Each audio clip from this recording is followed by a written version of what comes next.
Hi friends, welcome back to Telugu icon channel. Dare friends, Andhra Pradesh రాష్ట్రంలో SC వర్గీకరణపై నెలాఖరులోగా ordinance జారీ చేయబోతున్నట్లు, ఇది DSC నుంచే ఈ ఎస్సీ రిజర్వేషన్ కొత్తగా రానున్న ఎస్సీ రిజర్వేషన్లు అమలు చేయనున్నట్లు మనకి ఒక ఆర్టికల్ అనేది ప్రధానంగా ఈనాడు మెయిన్ పేపర్లో రావడం జరిగింది. వివరాలు చాలా వివరంగా ఇక్కడ ఇవ్వడం జరిగింది. చూడండి. ఎస్సీ వర్గీకరణ అమలుకు సంబంధించి తదుపరి చర్యగా రాష్ట్ర ప్రభుత్వం ఆర్డినెన్స్ జారీ చేయనుంది. రాజీవ్ రంజన్ మిశ్రా ఏకసభ్య కమిషన్ నివేదించిన వర్గీకరణను గురువారం శాసనసభలో తీర్మానం చేసి ఆమోదించారు. తరువాత సభను నిరవధికంగా వాయిదా వేశారు. ఇక బిల్లు రూపంలో సభలో ప్రవేశపెట్టి చట్టం చేయాల్సి ఉంది. సభ నిరవధిక వాయిదా పడిన నేపథ్యంలో దానికి ఎప్పట్లో అవకాశం లేదు. అయితే డిఎస్సి నోటిఫికేషన్ను ఈ నెలాఖరుకు విడుదల చేస్తామని ప్రభుత్వం ఇప్పటికే ప్రకటించింది.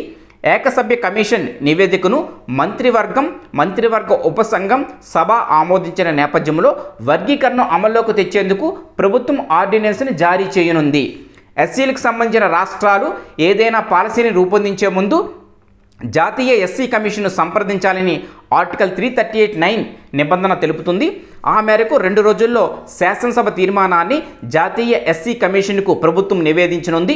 జాతీయ ఎస్సీ కమిషన్ అడ్వైజరీ బాడీ మాత్రమే ఆమోదం తెలపడం కానీ తిరస్కరించడం అనేది ఉండదు. రాజ్యాంగాన్ని అనుసరిస్తూ సమాచారం కోసమే అక్కడికి పంపిస్తారు. ఎస్సీ వర్గీకరణ అమలు అంశాన్ని సుప్రీంకోర్టు రాష్ట్రాలకే అప్పగించింది. కాబట్టి కేంద్ర ప్రభుత్వం ఆమోదం కూడా అవసరం లేదు అనే విషయాలు క్షుణ్ణంగా ఇందులో తెలపడం జరిగింది. సో ఫ్రెండ్స్, కాబట్టి మీరు అర్థం చేసుకోవాల్సిన విషయం ఏంటంటే, ఇక ఎస్సీ వర్గీకరణ అనేది ఆంధ్రప్రదేశ్ రాష్ట్రంలో స్పష్టంగా అమలు చేయబడుతుంది. ఆ ఎస్సీ వర్గీకరణ ప్రకారం రిజర్వేషన్లు అనేవి తొలిగా అంటే మొదటిగా డిఎస్సి ద్వారానే అమలు కాబోతుంది అనేది విషయం ఇక్కడ స్పష్టంగా అర్థమవుతుంది. సో ఎస్సీ వర్గీకరణపై అతి త్వరలోనే ఆర్డినెన్స్ అది జారీ కాబోతుంది. ఈ 2-3 రోజుల్లోనే ఆర్డినెన్స్ వచ్చే అవకాశం ఉంది. సో ఆర్డినెన్స్ వచ్చిన వెంటనే డిఎస్సి నోటిఫికేషన్ ఇవ్వడానికి కూడా ప్రభుత్వం సిద్ధంగా ఉన్నట్లు, ఈ డిఎస్సి నోటిఫికేషన్ కూడా ఆల్రెడీ పాఠశాల విద్యాశాఖ తయారు చేసినట్లు మనకి సమాచారం అందుతూ ఉంది. చాలామంది దీని మీద ఇంకా అపోహలు ఉన్నాయి. ఎస్సీ వర్గీకరణ దీని ఎవరు కూడా ప్రస్తుతానికి వ్యతిరేకించలేదు, అందరూ కూడా సమర్థిస్తూనే ఉన్నారు.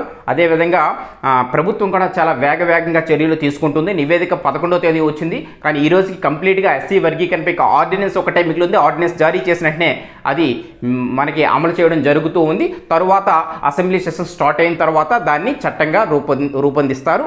ఇక దాని మీద అంటే ప్రజాభిప్రాయ సేకరణ, అంటే ఎస్సీ వర్గాలకు సంబంధించిన ప్రతినిధులు వారి అభిప్రాయాలు వ్యక్తం చేయడం జరిగింది. వారికి కూడా చెప్పడం జరిగింది, వారు జిల్లా యూనిట్గా తీసుకొని అమలు చేయమంటున్నారు ఎస్సీ రిజర్వేషన్ని. కానీ ప్రస్తుతానికి రాష్ట్ర యూనిట్గా తీసుకున్నారు. ఇక 2026 జనాభా లెక్కల ప్రకారం, అప్పుడున్న కుల గణన ప్రకారం అప్పుడు జిల్లా యూనిట్గా తీసుకుని అమలు చేస్తామని ముఖ్యమంత్రి గారు చెప్పడం జరిగింది. సో ఫ్రెండ్స్, కాబట్టి ఇక ఎస్సీ వర్గీకరణ, ఎస్సీ రిజర్వేషన్పై ఎటువంటి ఆటంకాలు లేవు.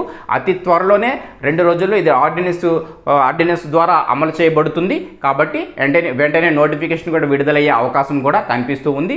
సో ఫ్రెండ్స్, కాబట్టి అందరికీ మీరు అర్థం చేసుకోవాలి, చాలా యూట్యూబ్ ఛానల్స్లో చాలామంది ఇంకా దీని మీద ఏవేవో అపోహలు సృష్టిస్తూ ఉన్నారు. కానీ ఎటువంటి అవకాశం లేదు. నోటిఫికేషన్ అతి త్వరలో రావడం, ఎగ్జామ్స్ అన్నీ కూడా 2 monthsలో కంప్లీట్ కావడం జరుగుతుంది. సమయం కూడా ఎక్కువ 3 months 4 months సమయం ఇచ్చే అవకాశం కూడా లేదు. అంటే చాలామంది కోచింగ్ స్టార్ట్ అయింది కదా, వారికి 3 months మెన్షన్ చేశారు కదా, ఆఫ్టర్ 3 months అంటే జూలైలో ఎప్పుడో ఎగ్జామ్ ఉంటుందని అనుకుంటూ ఉన్నారు. కానీ అంత అవకాశం లేదు. ఎందుకంటే 2 monthsలో కోచింగ్ అనేది కంప్లీట్ చేసి ఎగ్జామ్ పెట్టే అవకాశం ఉన్నట్లు మనకి సమాచారం. ఎందుకంటే గతంలోనే మనకి 45 daysలో ఎగ్జామ్ కండక్ట్ చేస్తామని చెప్పడం జరిగింది. దానికి అనుగుణంగా 60 days, మినిమం 60 days టైం ఇచ్చి మనకి ఎగ్జామ్ పెట్టే అవకాశం అయితే కనబడుతుంది. ఎగ్జామ్ అనేది ప్రాబబ్లీ జూన్ 1st వీక్లో ప్రారంభమయ్యే అవకాశం ఉంది. ఎందుకంటే మే అంతా కూడా మనకి స్లాట్స్, అంటే ఎగ్జామినేషన్ ఆన్లైన్ ఎగ్జామినేషన్ కాబట్టి ఎగ్జామినేషన్ స్లాట్స్ అనేవి టీసీఎస్ వాళ్ళు ఇవ్వాలి. కాబట్టి వారికి మే అంతా బిజీగా ఉండడంతో జూన్లో ప్రారంభమయ్యి జూన్ 15th 20th కల్లా ఎగ్జామ్స్ కంప్లీట్ అయ్యే అవకాశం, తర్వాత జూన్ ఎండింగ్ కల్లా పోస్టింగ్స్ ఇచ్చే అవకాశం కూడా కనబడుతూ ఉంది. ఇది ఫ్రెండ్స్, కాబట్టి డిఎస్సికి సంబంధించిన లేటెస్ట్ అప్డేట్. మీరు ఇక ఎటువంటి అపోహలు పడవలసిన అవసరం లేదు. మీ అనుమానాలన్నిటికీ కూడా మనకి ఈనాడు న్యూస్ పేపర్లో ఇచ్చిన ఈ ప్రకటన, అంటే మీరు ఈ మెసేజ్ చూసినట్లయితే, ఈ ఆర్టికల్ చూసినట్లయితే మీకు క్లియర్గా అర్థమవుతుంది. దీనికి ఎవరు కూడా ఇంకా ఆటంకపరచడానికి ఏమీ అవకాశం లేదు. ఇది ఫ్రెండ్స్, ఏపీలో రాబోతున్న డిఎస్సి కోసం అప్డేట్. ఓకే ఫ్రెండ్స్, ఈ వీడియో మీకు నచ్చినట్లయితే ప్లీజ్ లైక్ చేయండి, మీ ఫ్రెండ్స్కి షేర్ చేసి మన తెలుగు ఐకాన్ ఛానల్ని సబ్స్క్రైబ్ చేసుకోమని చెప్పండి. Okay friends, thank you, bye.